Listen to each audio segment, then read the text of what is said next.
Hello, my name's Rebecca Davis, and I'm here to talk to you about a subject that is very near and dear to my heart, and that is the social work profession and the child welfare workforce. I am presenting a summary of two studies I did, one in 2008 with a colleague, Dr. Allison Blake, that looked at social work practice in the practice environment in 21 of the former Soviet Bloc countries. And last year I did a study on social work practice in the child welfare workforce in Africa. The methodologies for these studies was a research on qualitative and quantitative data. It was a desktop study that focused on the professional social work and child welfare literature in Africa and Europe and Eurasia, country-level social policies and strategic plans, documents on programs, and evaluation and research studies. Now, one of the things that we know, we have estimates of the scope of the problem. We have 145 million children who have lost one or both parents, 15 million due to AIDS, somewhere between 2 and 8 million children are in institutional care. We know what we need to do. We need to establish a range of programs from prevention to protection that are community and family-based. Yet, despite the weight of the evidence, children continue to be unnecessarily separated from their parents and placed in unregulated institutions.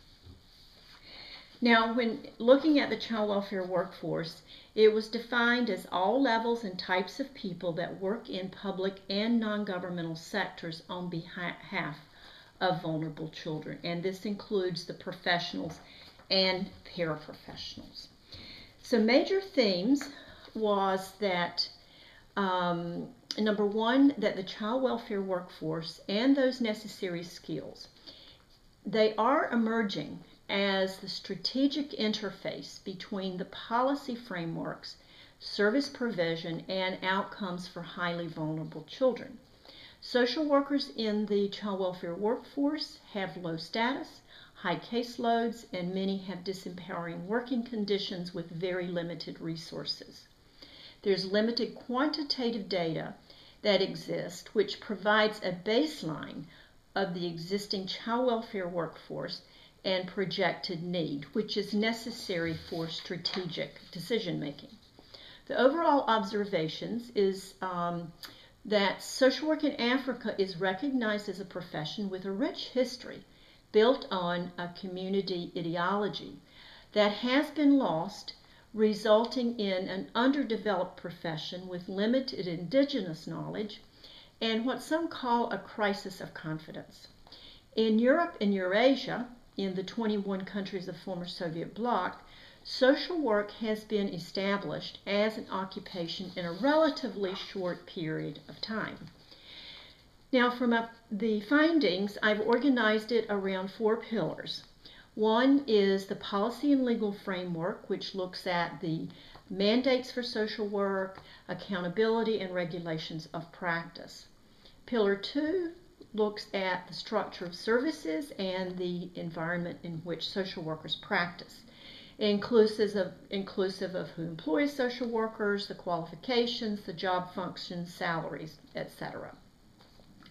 Pillar 3 is human capacity and looks at the acquisition of knowledge and skills through academic, field, and professional education.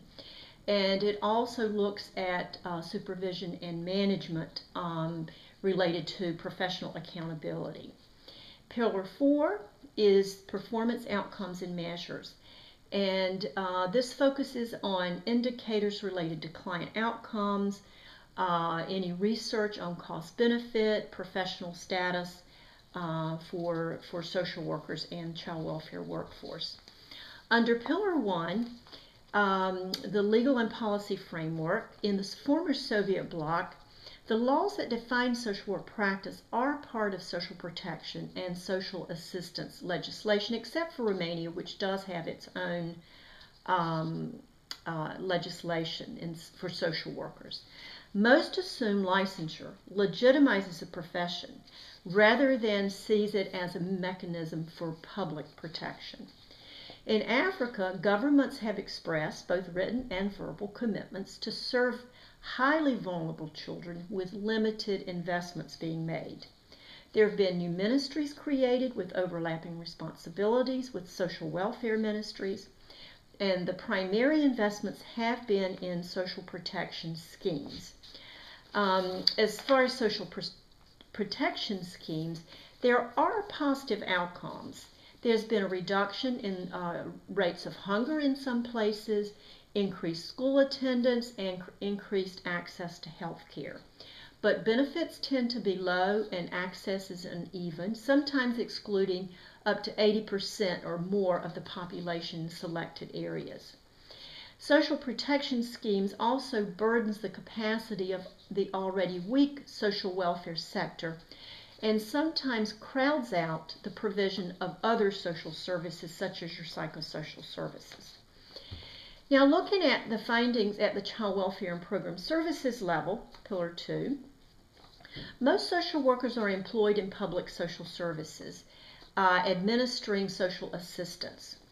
The meaning of social worker is confusing. The practice language in terms of psychosocial, social protection, social service is confusing. There's a shortage of qualified social workers with specialized skills. And often, if they do have special skills, they don't match what they're doing on their jobs. Although there is value of being a helper, salaries are low, low professional status, and limited resources. Although professional supervision contributes to the quality of services, and this is recognized, there is limited supervisory and management capacity. And also, there tends to be few opportunities to advance in a career. Now, just some examples of the shortage of qualified social workers in Malawi. There's a lack of someone with expertise in fostering and adoption, which hindered the implementation of their deinstitutionalization programs. In Liberia, there was a mandate to close 84 institutions, but the needed skills of family tracing, reunification, supervision, and monitoring were very, very limited. The high vacancy, high turnover rates. In South Africa, 50% of the social work posts were vacant, and 50% leave their jobs within 5 years. In Malawi, 66% vacancy rate in the Department of Social Welfare and a 47% vacancy rate in the Ministry of Women and Child Development. Now looking at Pillar 3, human capacity. There's limited data on the capacity of educational institutions in social work. Much of the literature, books, articles tend to be imported from Western countries. There's a mismatch between the curriculum content and the skills needed for family-centered practice, such as community and group practice methods. There's a lack of incentives for students to enter community practice in rural areas where the need is great. And there's also few investments in capacity building at the university level, including curriculum development, social work teacher training, and development of instructional resources.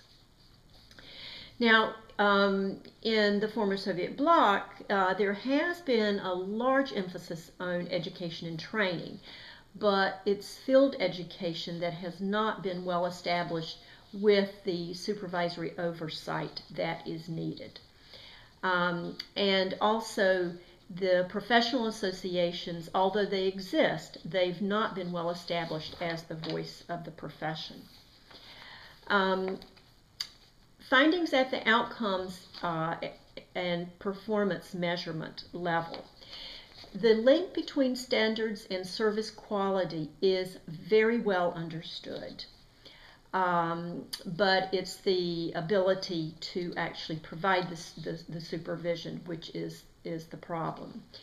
The rate of institutionalization has been shown through research to decrease in districts where there are trained social workers. there tends to be a lack of evidence-based practice standards. So research showing what works best with a specific population within a certain location. There are a lack of benchmarks on workforce needs, including the number of graduates that are needed in social work, the specific skill sets that are needed. There's a lack of accountability and management information systems for program inputs and outputs. So what are the outcomes of clients? What is it that social workers are doing, and what are the results? So overall, there's a lack of legitimacy of social work as a profession, which is a general concern. There's a lack of a clear role for social work in the service delivery system, and the degree to which social work is viewed as a profession varies greatly.